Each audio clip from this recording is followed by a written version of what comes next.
because these technologies are so godlike, and I use that term very precisely, because if you understand how the fundamental structure of the universe really works, and you then construct technologies that allow you to manipulate those forces directly, you have the command and control of not only energy and unlimited resources, but you also probably have technologies that can interfere with the so-called natural biological life cycles of human beings or other living creatures on Earth.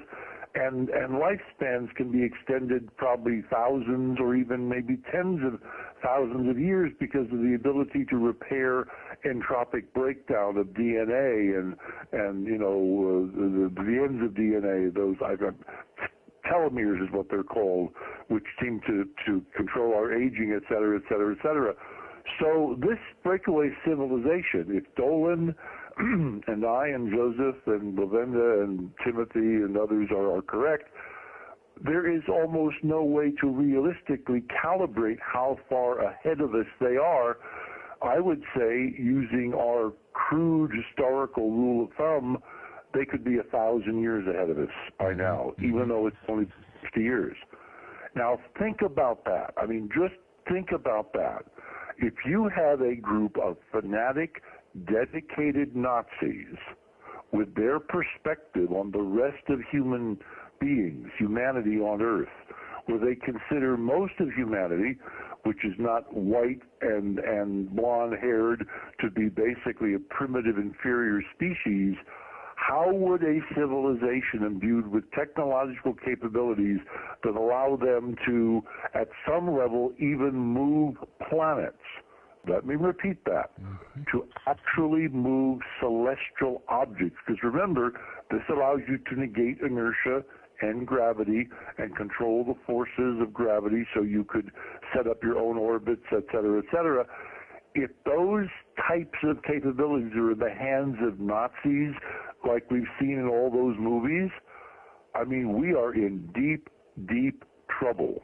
And that is the focus of this conference, to explore the scientific evidence that, in fact, that has, in fact, occurred. I mean, Farrell talked about even the bailout money being tied into this. Basically, obviously, there must be a question here of how this thing is or was then at least funded. I mean, if they're so advanced at this point, they could probably go out there, get whatever resource they would want, gold, diamonds, oil, what have you, things we don't even might know about at this point. But how do you think that this thing was started? Let me stop you there, because I think you raise a really important point. I presume you have watched Star Trek, right? Oh, yeah. Okay.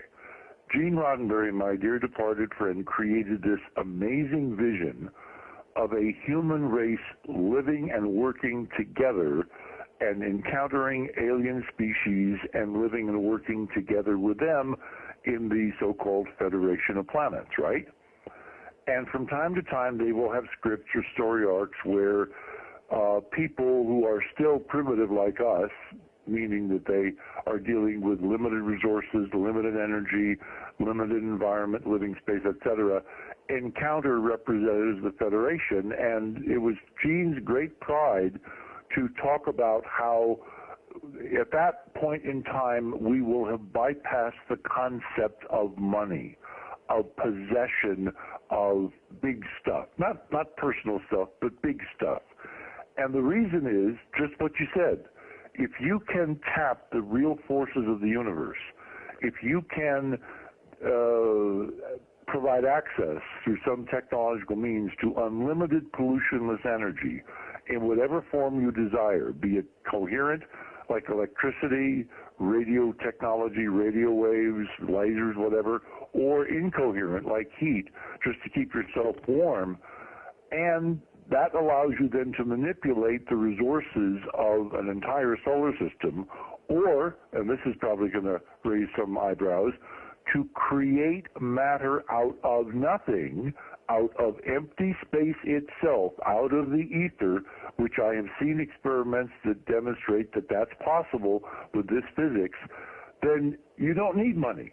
You don't need the kind of primitive economy that we are dealing with. But reversing your question, who in that larger picture would still need money, and a lot of it, if they in fact are looking forward to some cataclysmic, shall we say, change in the planet here itself in the foreseeable future? Obviously, the terrestrial representatives of this breakaway civilization here on Earth, still kept, still trapped, still here within our civilization and amongst us.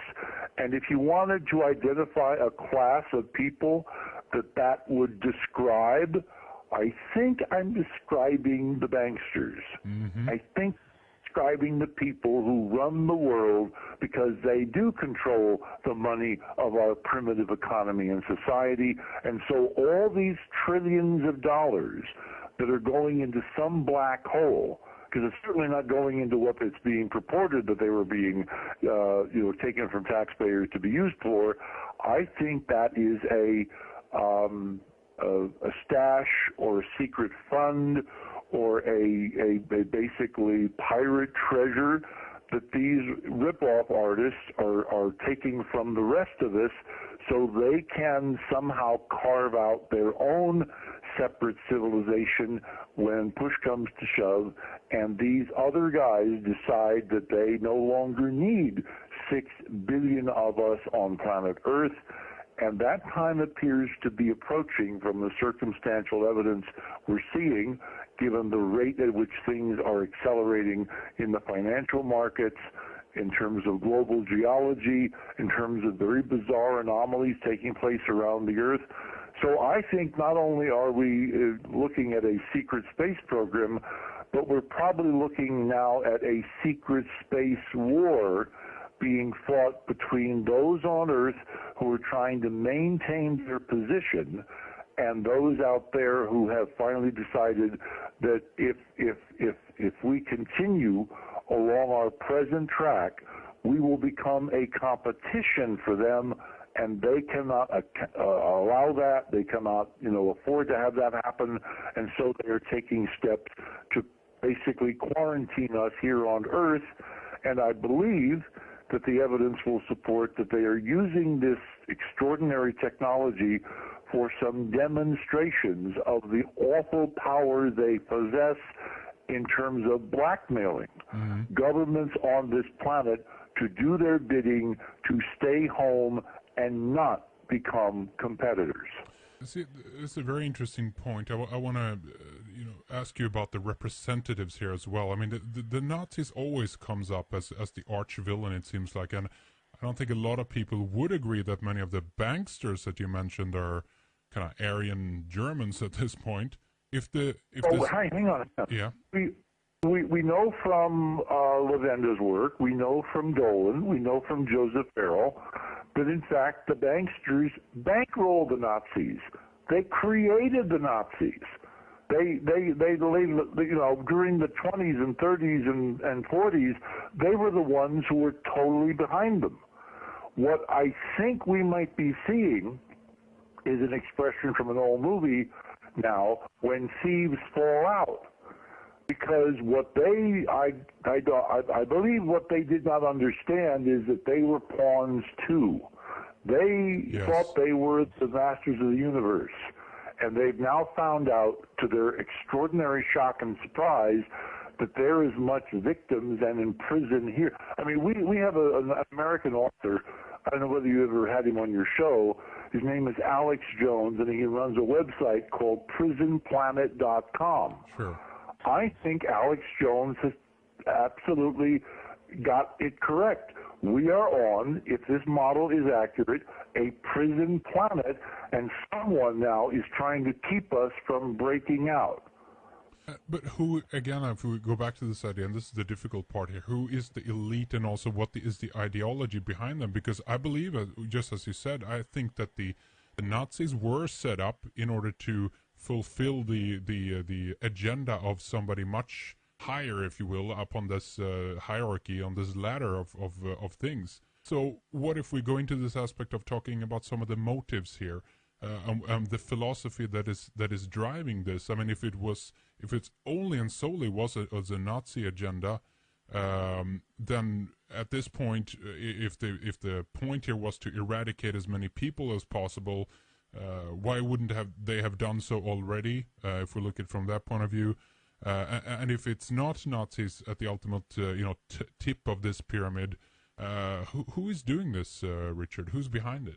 Well, you have to again back off and look at this from a big perspective. Again, in the timeline that Farrell and Lavenda and Dolan and I are looking at, we're looking at the events from World War II leading to a breakaway group of Nazis with this control of technology and physics, able to live anywhere they want to.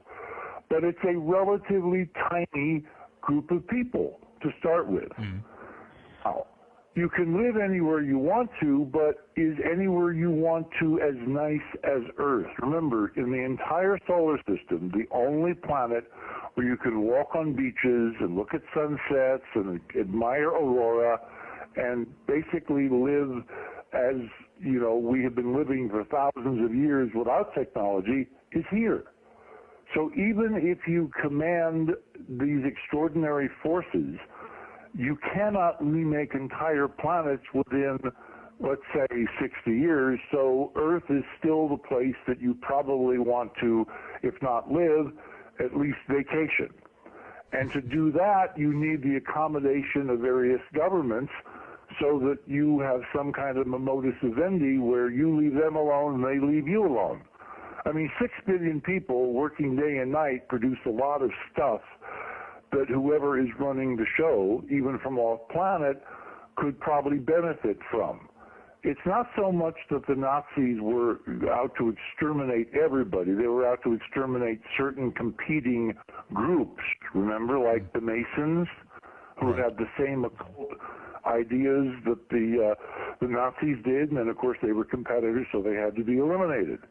The same way with the Jews. They were another group of competing peoples, because if you look back in Jewish tradition, particularly the work of Stan Tenen at the Meru Foundation, you'll find the roots of this physics in Hebrew documentation extending back all the way through the Torah. The keys to this physics are in some of the most ancient sacred documents on planet Earth. And it turns out that those are the peoples that the Nazis targeted for extinction, for extermination. Because if you eliminate the people in terms of, let's say, the Jewish faith, you eliminate the carrier wave of the very physics that allow you to control them. So again, it was about eliminating competition.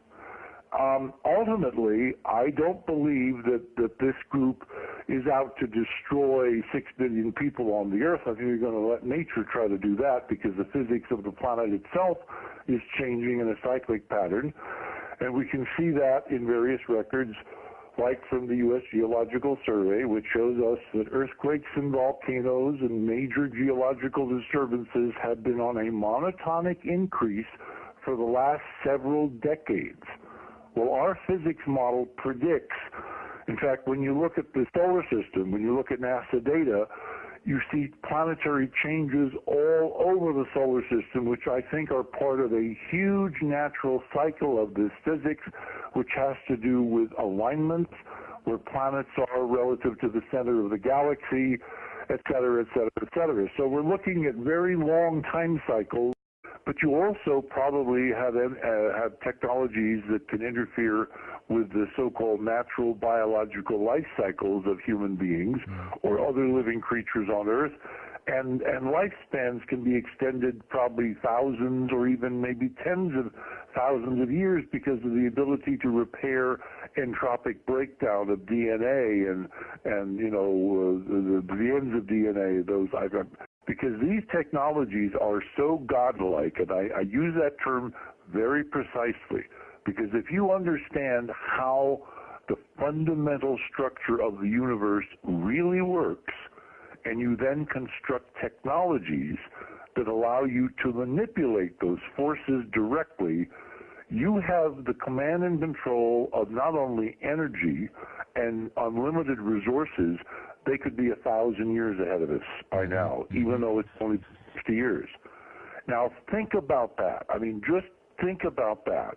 If you have a group of fanatic, dedicated Nazis with their perspective on the rest of human beings, humanity on Earth, where they consider most of humanity, which is not white and blonde-haired, to be basic telomeres is what they're called, which seem to control our aging, et cetera, et cetera, et cetera. So this breakaway civilization, if Dolan and I and Joseph and Lavenda and Timothy and others are correct, there is almost no way to realistically calibrate how far ahead of us they are. I would say, using our crude historical rule of thumb, a primitive inferior species, how would a civilization imbued with technological capabilities that allow them to, at some level, even move planets, let me repeat that, to actually move celestial objects? Because remember, this allows you to negate inertia and gravity and control the forces of gravity, so you could set up your own orbits, et cetera, et